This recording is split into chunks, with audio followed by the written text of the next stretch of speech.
From lashes for days with the viral Liquid Lash Extensions Mascara to lift and color from their brilliant eye brightener, Thrive Cosmetics is the go-to for amplifying everyday looks. Plus, every product is 100% vegan, cruelty-free, and made with clean, skin-loving ingredients that work with your skin. Amplify your everyday. Go to thrivecosmetics.com/shine26 for an exclusive offer of 20% off your first order. That's Thrive Cosmetics, CAUSEMETICS.com/shine26. Coming up on the Threat Status Podcast, we talk to Mike Frank, the Deputy Chief Technology Officer at the U.S. Department of the Navy, about the future of American naval power, the role of unmanned surface vessels, and the role humans will play as AI takes on a bigger and bigger role in decision-making processes inside the Pentagon. And then we break down whether the U.S. and Iran are actually still at war, a potential escalation in the Russia-Ukraine conflict, and whether the U.S. is putting itself at a major disadvantage in the AI race with China. Don't forget to go to WashingtonTimes.com and sign up for the daily Threat Status newsletter.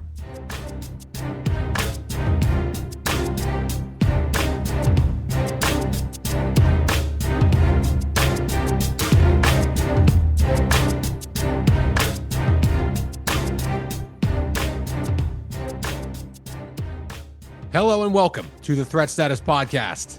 I'm your host, Ben Wolfgang, national security correspondent at the Washington Times, and I'm joined, as always, by my esteemed co-host, Guy Taylor, the national security editor here at the Times.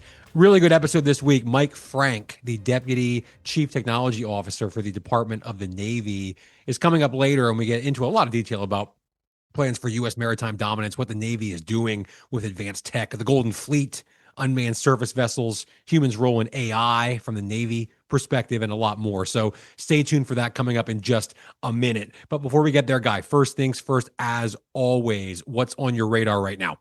Thanks, Ben. As always, there's a lot I'm tracking, including what increasingly looks like a renewed Russian military desire to escalate Moscow's war on Ukraine. As that war heads into the summer of its fifth year, the Trump administration's diplomacy bandwidth is totally consumed at the moment with the Middle East and trepidation around ongoing U.S.-Iran negotiations. So what had been a big push by the White House to try and engineer a major peace deal in Ukraine seems dead right now, Ben, and the Kremlin has been trying to capitalize on that.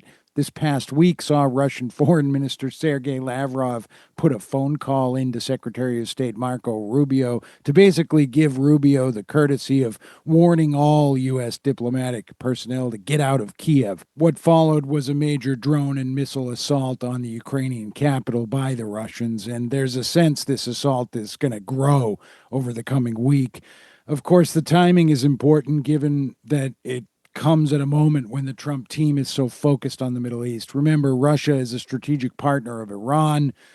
There are a lot of tea leaves to study and all of that. We'll be tracking it in the Threat Status Daily newsletter, Ben. Of course, with regard to Ukraine, we do have our own special war correspondent, Guillaume Patak, based in Kyiv. He continues to file sobering and frankly amazing exclusive dispatches for Threat Status and the Washington Times. He's been back and forth to the front a lot over the past few years, but he's also analyzing Ukraine's defense industry, which is interesting because Ukrainian parliament is currently in the throes of a push to potentially allow Ukrainian drone-making companies and other weapons-type companies to privatize, meaning the government in Kyiv would essentially allow them to operate as freewheeling players on the global weapons market. This is a big deal. While we know that Ukrainian President Volodymyr Zelensky recently toured the Middle East, striking deals with Arab powers there to share essentially and basically sell Ukrainian counter-drone military experience to places like Saudi Arabia and others amid the ongoing U.S.-Israel war with Iran, a privatization move for the burgeoning Ukrainian defense industry sector could have big implications because private Ukrainian companies could quickly become major partners of U.S., European, and Asian defense manufacturing giants. And it's something we're tracking. Guillaume Patak actually wrote a deep dive analysis on this that we published on May 21. I hope listeners will go find that story under the headline, Capitalizing on Wartime Expertise, Ukraine Weighs Formation Export of For-Profit Military Companies. Shifting gears to one more quick thing, Ben. I was struck in recent days by the release of a major report by the UK headquartered International Institute for Strategic Studies that warned outright that any potential China-U.S.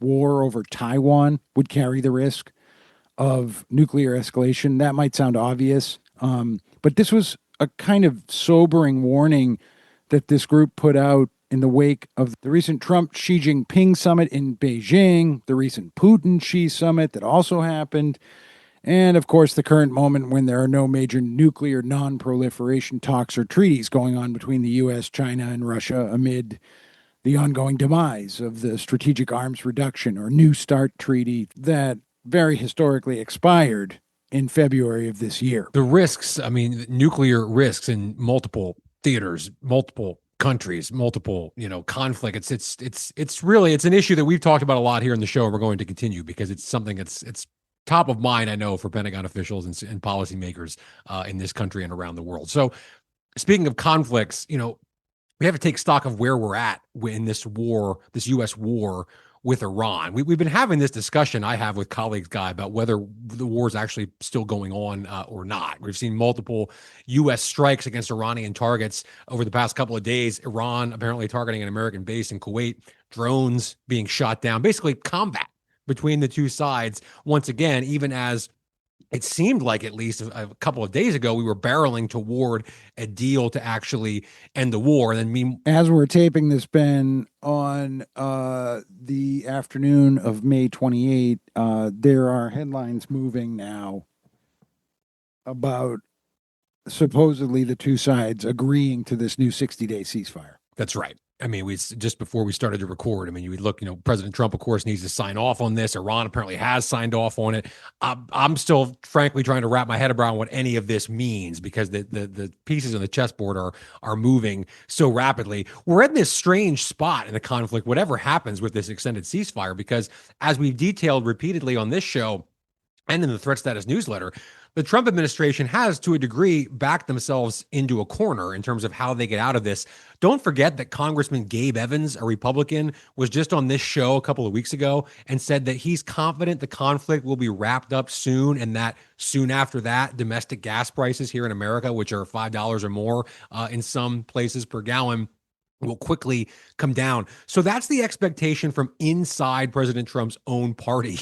Basically, get this done. We want to see lower gas prices because the midterm election season is about to heat up, and Republicans could be in deep trouble politically because of how unpopular this war is and how much of a negative economic impact it's having here at home. President Trump, of course, is trying to downplay the idea that he's feeling like he's under personal pressure. But I think any, reasonable observer could conclude that he is under pressure from a number of different fronts. So how does the administration actually extricate the U.S. from this conflict while claiming success? I wish I had a good answer. There's got to be, I would think, some kind of concrete deal that reins in Iran's enriched uranium, its nuclear program. But what does that look like? President Trump said this week he's not in favor of Russia or China taking Iran's uranium. So do we take it? Even under a ceasefire, that would be, I think, kind of risky business for a number of reasons, as we've detailed before in the show. And then there's the matter of what a resumed war, if that's where we end up, actually looks like. A lot of the targets left inside Iran are harder to hit. The easy ones have mostly, for the most part, been destroyed. So that's a problem. We don't want troops on the ground because we'd probably suffer significant casualties from Iranian drone swarms. So there's a lot of pieces here that are pushing toward a deal. But at the same time, Iran certainly knows that. I'm not sure how much leverage the U.S. really has here. So, look, we can kick back and forth the details of this, which are changing essentially by the hour as we record this. But at the end of the day, I think you're at a moment where the Trump administration, I think, realizes that there might be a point of diminishing returns when it comes to the resumption of all-out hostility, all-out conflict with Iran. And maybe we're nearing that point. Now, one more quick thing, Guy, before we get to Mike Frank, I need to mention this from our colleague and friend of the show, Bill Gertz, who wrote this week in the Washington Times about a new report from the Mitchell Institute for Aerospace Studies, which is run by another friend of the show and a longtime source of mine, retired Air Force General Dave Deptula, that talks about why the Space Force should plan to put troops in orbit and eventually on the moon, an actual moon base, potentially as soon as 2030. And specifically, military troop deployments in space, the report says, are needed to defend American interests over the long term and prevent Chinese dominance, particularly in low Earth orbit and up to the moon in the 21st century. This is interesting for any number of reasons, but personally for me, because I was just at Space Symposium in Colorado about 6 weeks ago, and I can tell you that concepts like this, ideas about actual human beings and military assets on the moon, these are real conversations. This isn't just some theoretical, abstract idea about how maybe sometime in a far off future, 50 years from now, we'll have American troops battling Chinese troops with laser weapons in orbit. This isn't that. There's real momentum right now today about how do we start making sure we have all the necessary infrastructure that we need to get people in orbit and eventually to the moon to ensure that we, not China, dominate the space domain. So we'll go into more detail about this on a future episode, multiple future episodes, I'm sure. But for now, I think it's just kind of worth keeping in mind and taking a step back, as we often do here in the show, and remembering that we've gone from the U.S. Space Force being a punchline on late night TV when it was launched about 7 years ago to now today, serious discussions about stationing U.S. forces on the moon because it's a key battleground in 21st century great power competition with China. Just let that sink in for a moment to give you an idea of how fast the global security and tech landscapes are changing right before our eyes.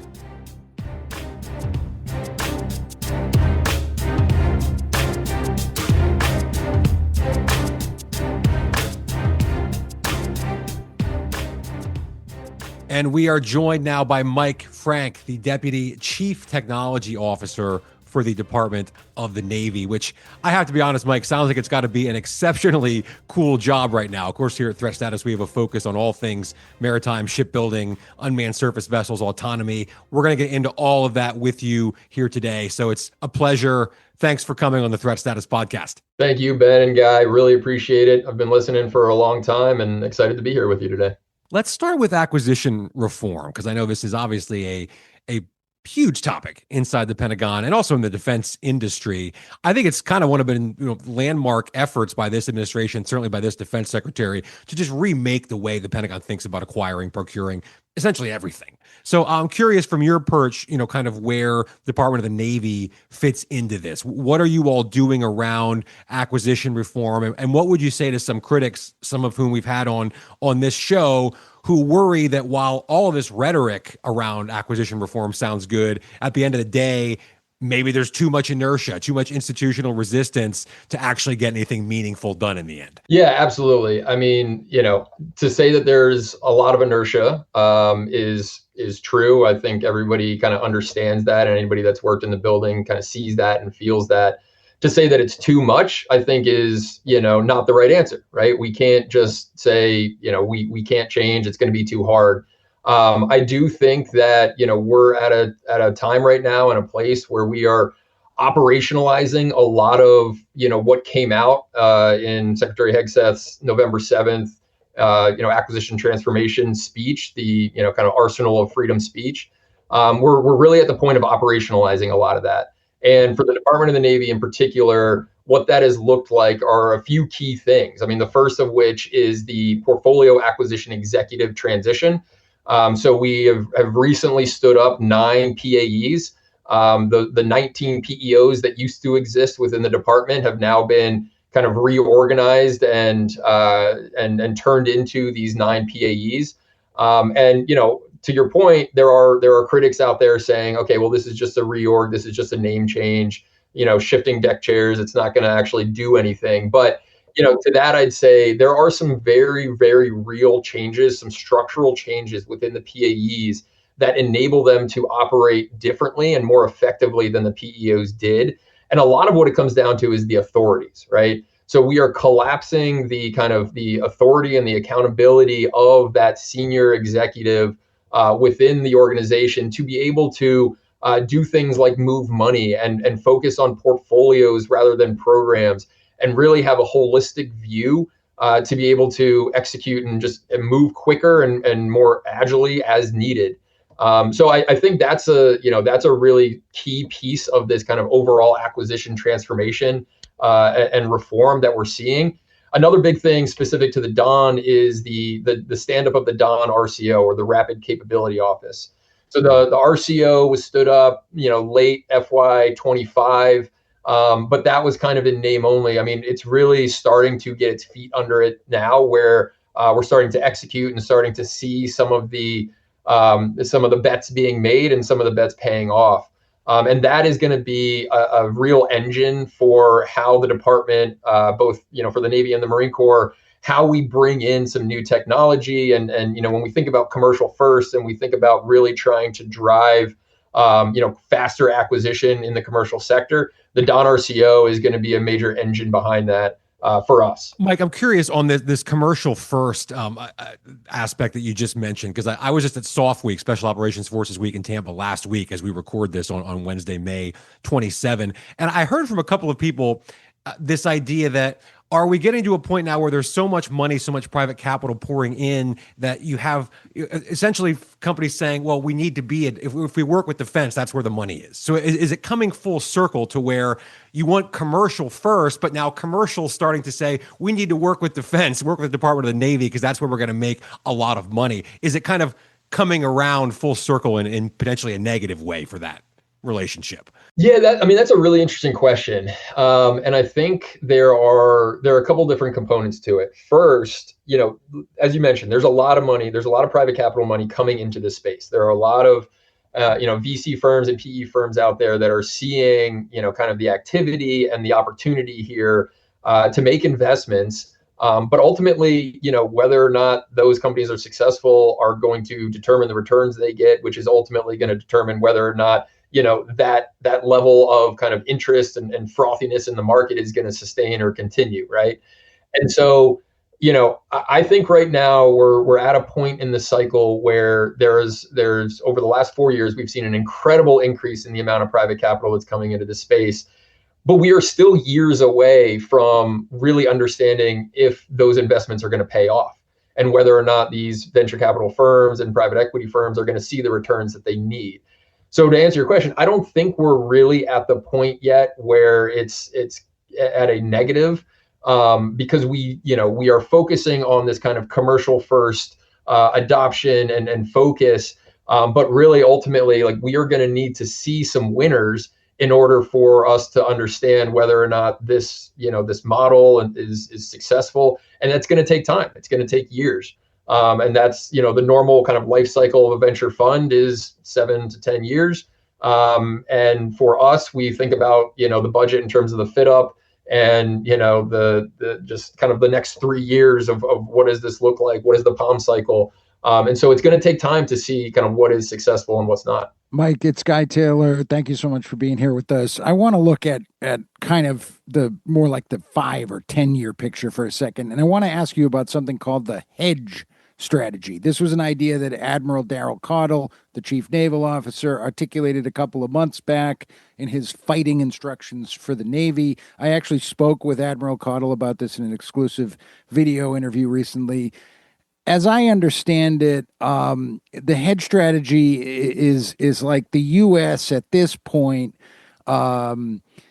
Its mass shipbuilding capacity is behind that of China. So the Navy, in order to maintain global naval dominance, is embracing a strategy of hedging by sort of creating a mix of power projection assets that augment overall power of the U.S. Navy in theaters around the world. My question for you is, first, is that an accurate depiction of what you see the hedge strategy as? And then how does this hedge strategy intersect with new technology, AI, new command and control, satellite-based systems, and so on? Yeah, absolutely. I mean, the hedge strategy, I think about it in a similar way to the first and second offset, right? So the first offset was kind of nuclear deterrence. The second offset was really around exquisite, platforms.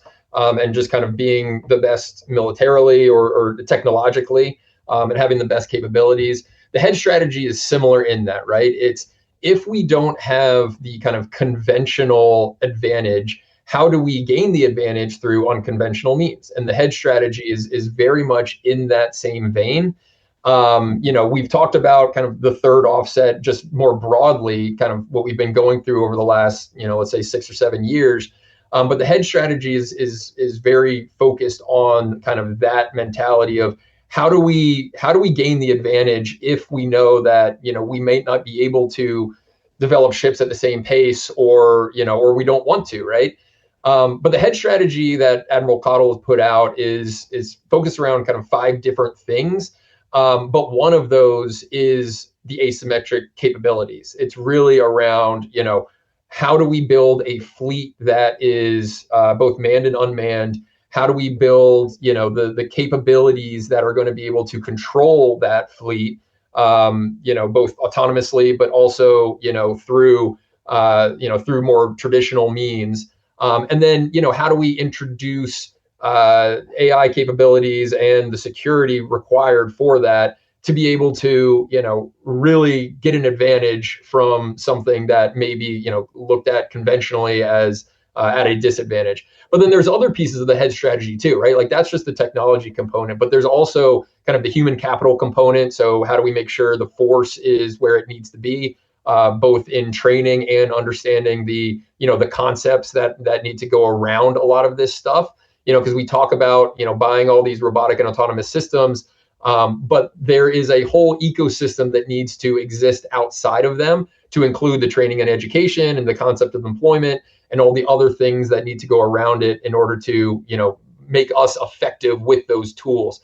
And then the other piece is, the friends and partners aspect, right? So it's operating in a joint environment, but it's also our allies and partners. So the hedge strategy, you can think about it as kind of like mainly focused on the technology and the capabilities that we're bringing to bear, but there's a lot more wrapped around it to make it a holistic approach of, how the Navy is going to go forward and fight the fight.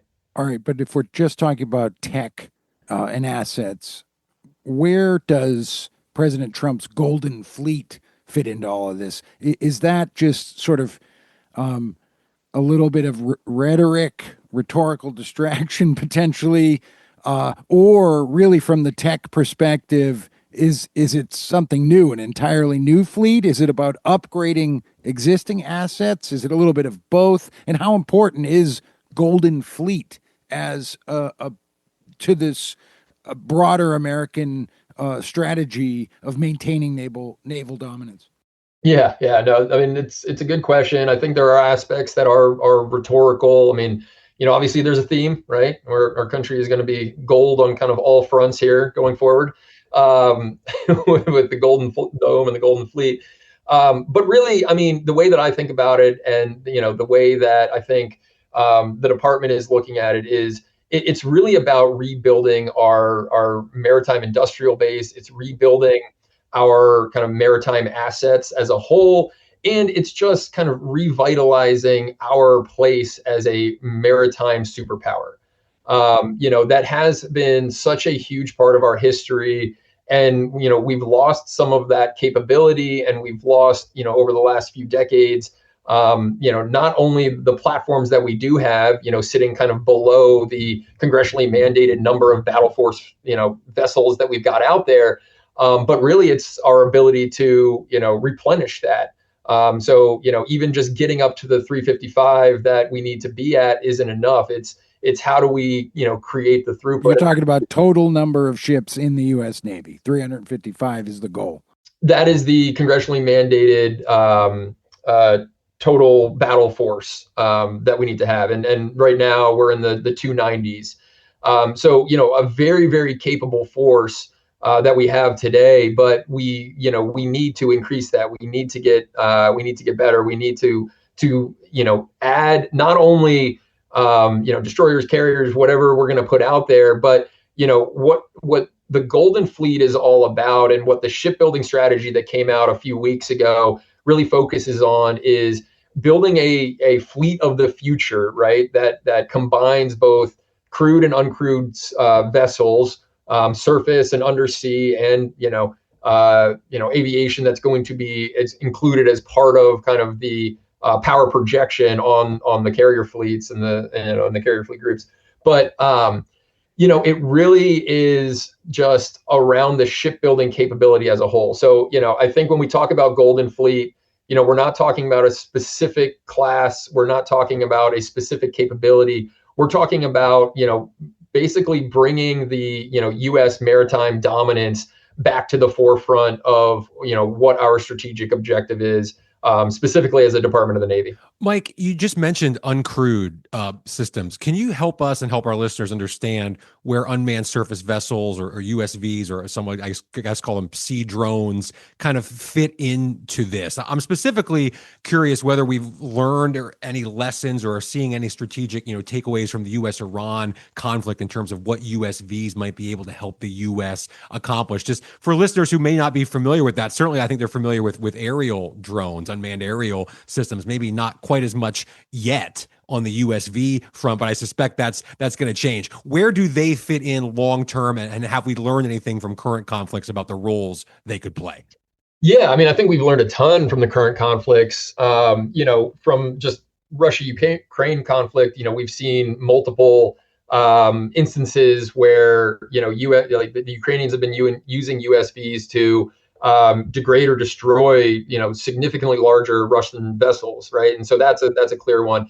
In the current conflict in Iran, we have obviously seen the IRGC with their small boat fleet that's operating in the strait, right? And obviously those are crewed, but you can see kind of what the use case could be if there were an unmanned or an uncrewed fleet out there, to be able to operate autonomously and moving at kind of speed and scale that larger ships or the larger carrier groups can't. So in other words, we potentially could use USVs to counter manned small boats that an adversary is using, potentially putting us in a position of advantage, not putting human lives at risk. Absolutely. Yeah. I mean, that's certainly a use case. But another really big one is, we're talking to a few different capability providers around the idea of, mine sweeping, mine clearing and a lot of that is going to be undersea vessels, right? So when we talk about, uncrewed vessels in the maritime domain, there's the surface, but then there's the undersea. And that's a huge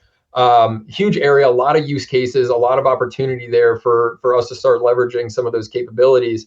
And then a third area is, more on the comm side, right? So, if we need to start, especially in an Indo-Pacific conflict or in that theater, when we're talking about areas of great distances and, potentially denied environments, having, uncrewed vessels out there that can serve as kind of C2 nodes and start to develop some mesh networks and, to be able to enable comms for other systems to be, essentially using it as a platform to touch back on, whether it's for comms or logistics, is a really important area that we are actively, pursuing and looking at. Mike, we have a couple minutes left here, and I saved a question for last that we could have spent 20 minutes probably just talking about this, and that's, of course, AI.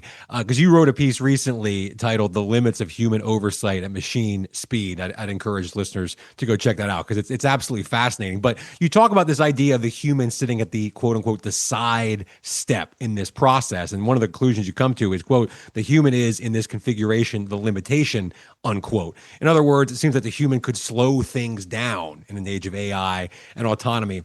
I'm trying to sort of understand this from a journalist perspective, because I remember when I started writing about AI in the military, feels like forever ago, but it probably was only 6-7 years ago. I was just told over and over again, human in the loop at all these decision-making points in the process. It just seems like that concept, that idea of a human always in the loop is, I don't know, almost feels a little passé or from a bygone era. What's the right way to think about that now today moving forward from the Department of the Navy's point of view? Yeah, well, it's, I don't know that there is a right way. I think we're all trying to figure it out. And from my point of view personally, I talk to a lot of companies who are developing, AI capabilities. And when they come to the Pentagon or, we have these conversations about, what is the capability? What are you doing? Right? Every conversation always includes that kind of caveat of like, okay, well, you know what, there will be a human in the loop. Like yes, we have all these capabilities.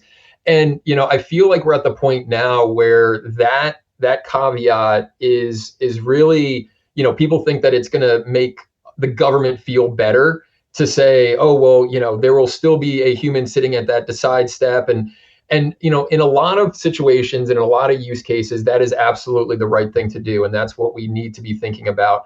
But, what I have been thinking more about as these capabilities develop and as AI is really, surpassing anything that we are capable of doing as humans, at least at that speed. The issue is, okay, great, you've got a human in the loop, but what is that human actually doing? Right? Like, what are they capable of verifying or validating or checking? They can do a sanity check, and they can make sure there aren't any glaring mistakes. And, in the early days of AI, that was a real issue. You'd see hallucinations, and there was some very clear, like, all right, well, this doesn't make any sense, right? So you needed that human verification. But, I think we can all envision a future that's not too far off where, there are very, very few mistakes that these systems are making. And in no way am I saying that we need to completely turn over the trust and the control, and that we shouldn't have a human in the loop for some of the things that we're doing.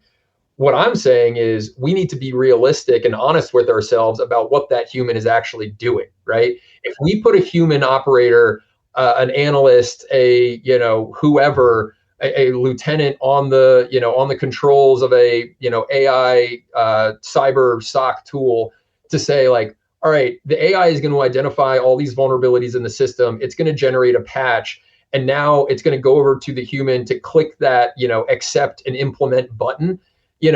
Is that human actually going through and validating that system identified the right vulnerability, that the patch is doing what it says it's going to do? Because guess what? If the human actually does that, it's going to take, twice the amount of time, because the human's then going to have to go back and check the work and then do it himself, right? Him or herself. Defeating the purpose of having the AI do it in the first place. Defeating the purpose of having the AI do it in the first place, right? But at the end of the day, having a human in the loop is important. We just need to be really honest about what that human is actually doing and understand the limitations of what that human is doing, because otherwise we are just adding latency into the system without gaining any of the benefit of having a human there. It's fascinating. Mike Frank, the Deputy Chief Technology Officer for the Department of the Navy. Thanks so much for coming on the Threat Status Podcast. Thank you.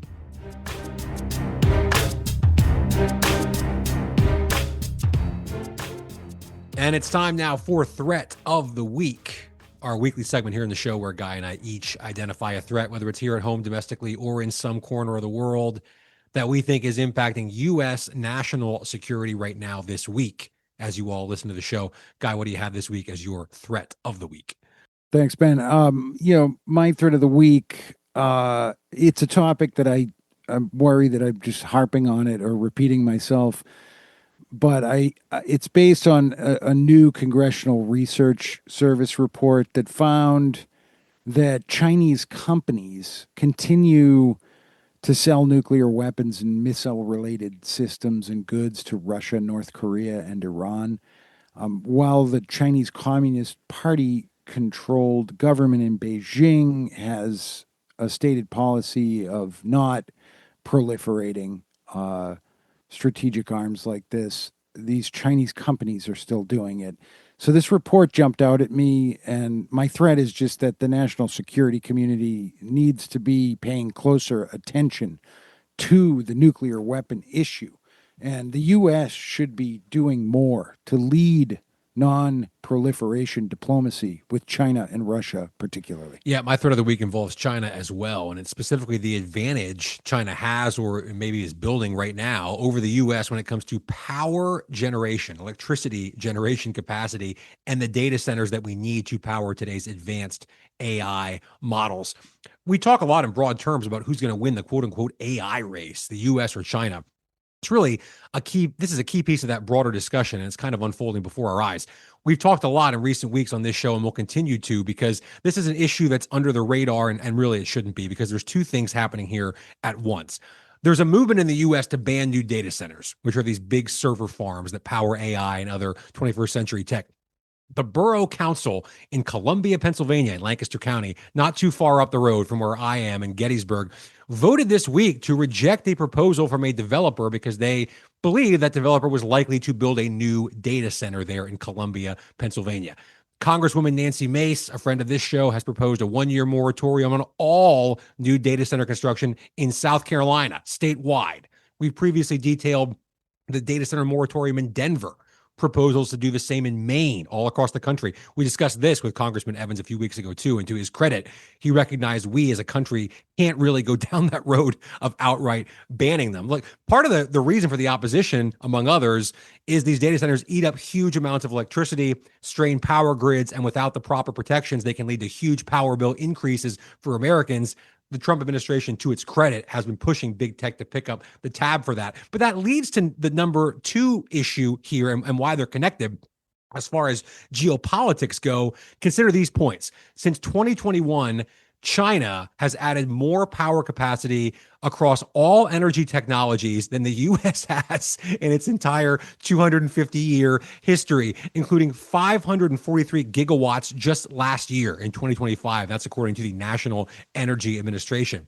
New data from Bloomberg says China will add more than 3.4 terawatts of electricity generation capacity over the next 5 years. That's almost 6 times as much as the U.S. So you put all of these things together, and the U.S. right now, I think, it could be essentially tying its legs together in the AI race. We don't want data centers, and even if we did, it doesn't seem like we have the power generation capacity to support them in the first place. So this is going to come to a head, I think, pretty soon. It's my threat of the week because I'm afraid that in a few years, if China ends up ahead of the U.S. in AI development and deployment in some respects, we might look back and ask how it happened, and this could be one of the key reasons why. So with that, thanks, Guy. It's good to have you on the show this week, and a huge thanks, of course, to Mike Frank, the Deputy CTO from the Department of the Navy, for that good conversation. And most of all, big thanks to all of you, our listeners. Please go ahead, hit that subscribe button, and share with all of your friends, and we'll be back next week on the Threat Status Podcast.